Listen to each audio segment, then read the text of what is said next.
Na nossa visão, não parece uma crise de pânico aleatória, né? Porque está muito ligado, todas as vezes que ele tem os sintomas que ele paralisa, está muito ligado com reviver o evento que foi o filho dele a atirar no chefe dele. Olá, meu nome é Raquel. Eu sou a Emira. Nós somos psicólogas clínicas. E hoje, nosso filme de férias é Bad Boys 4.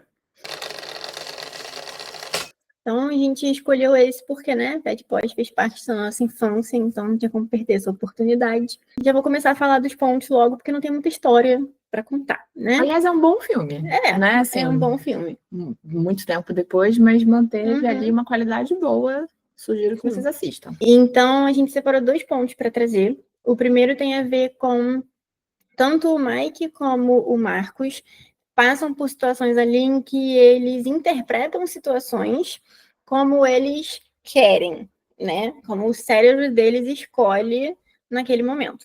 Então, o Mike, eu vou falar dele porque é a parte que eu lembro melhor, ele está conversando com o filho e ele fala que coisas ruins acontecem com as pessoas que ele ama.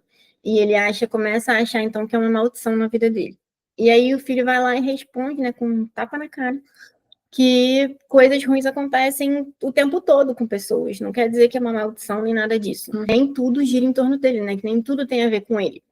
E rapidinho, e o Marcos, só para contextualizar, ele tem uma experiência, ele infarta, e aí durante esse momento que ele está se recuperando, ele tem uma experiência meio sonho, meio sei lá o quê, em que ele percebe, ele identifica que ele não vai morrer. Ele encontra com o ex-chefe dele, e o ex-chefe diz, não é a sua hora. Nesse sonho, nessa experiência ali que ele tem, então ele volta falando, não é minha hora de morrer, então eu posso fazer qualquer coisa.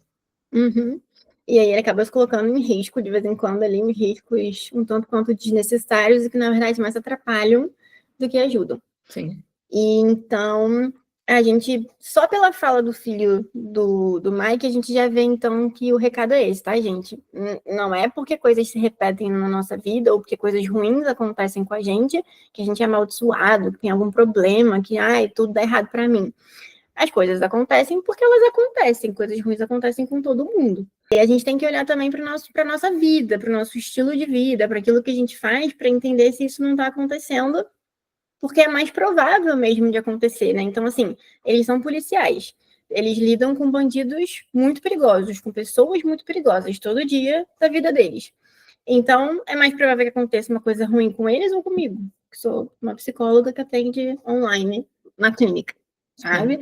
Então, vai acontecer muito mais coisas realmente por conta disso. Então, não é uma questão de maldição. É uma questão do que eles estão expostos e vulneráveis, e a gente precisa olhar, então, para esse lado. Isso.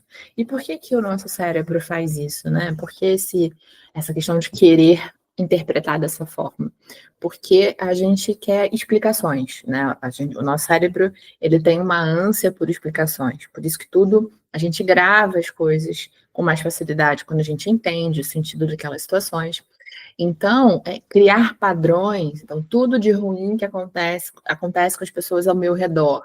Então, você está criando um padrão. E quando a gente cria um padrão, a gente cria também uma explicação. A própria concepção de que eu não vou morrer, não está na minha hora, é a previsibilidade. Não? Então, criar padrões traz previsibilidade. Eu já sei que coisas ruins vão acontecer na minha vida. Eu já sei que não é a minha hora de morrer. Então, essa previsibilidade, ela acalma o nosso cérebro, né? É uma característica importante, de uma necessidade importante. A gente gosta de saber o que vai acontecer. E é isso que essas experiências vão mostrando no filme.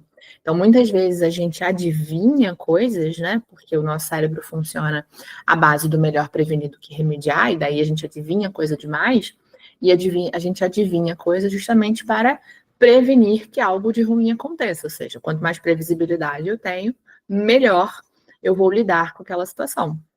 E aí a gente cria previsibilidade em coisas que são imprevisíveis, como um sonho em que, o meu ex-chefe diz que não é minha hora de morrer, então pronto, eu fico muito tranquilo, eu não vou morrer, tá? Então, esse é o primeiro ponto que a gente pode pensar sobre o filme. Isso.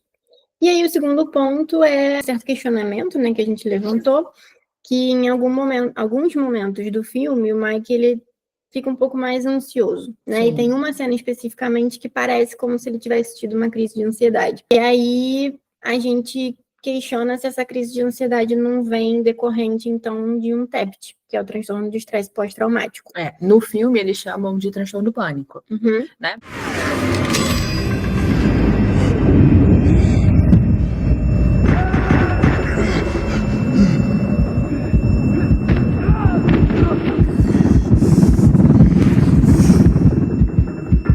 Já tinha sofrido um ataque de pânico?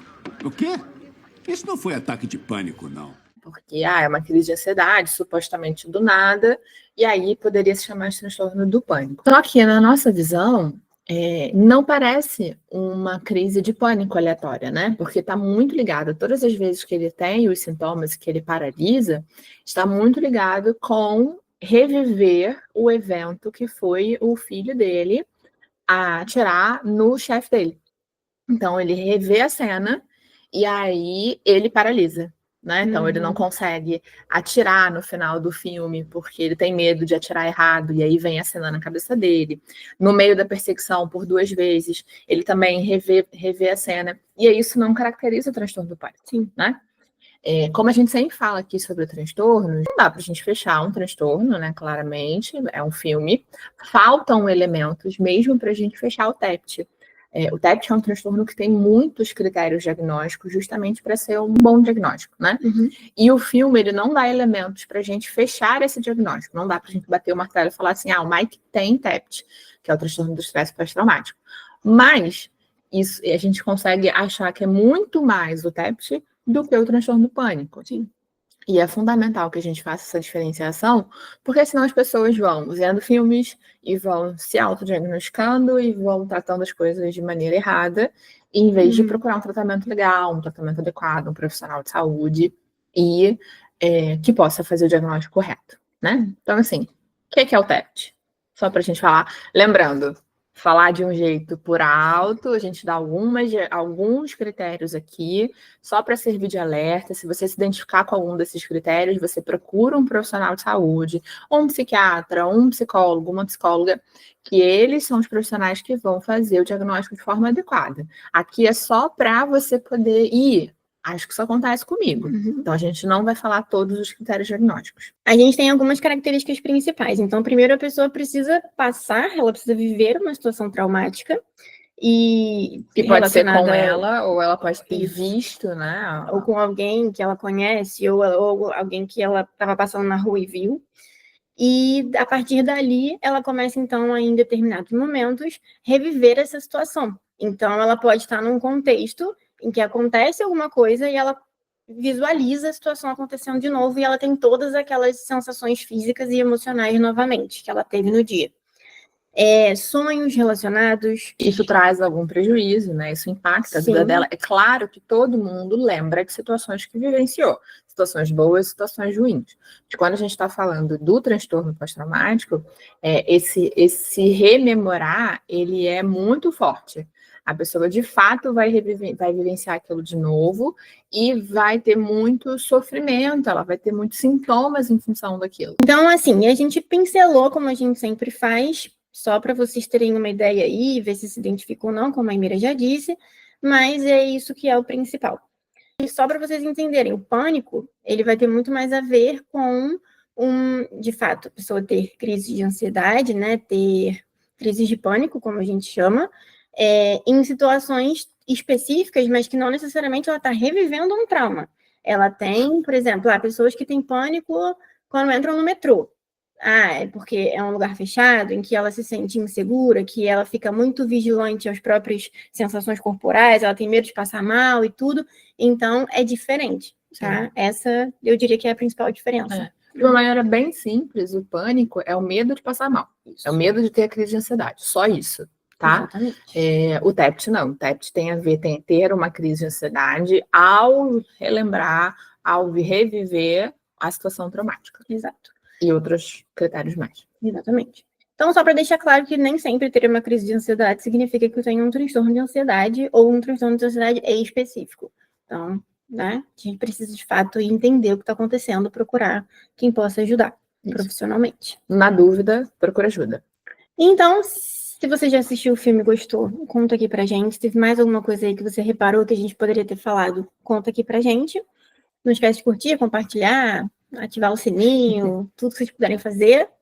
E até a próxima. Até.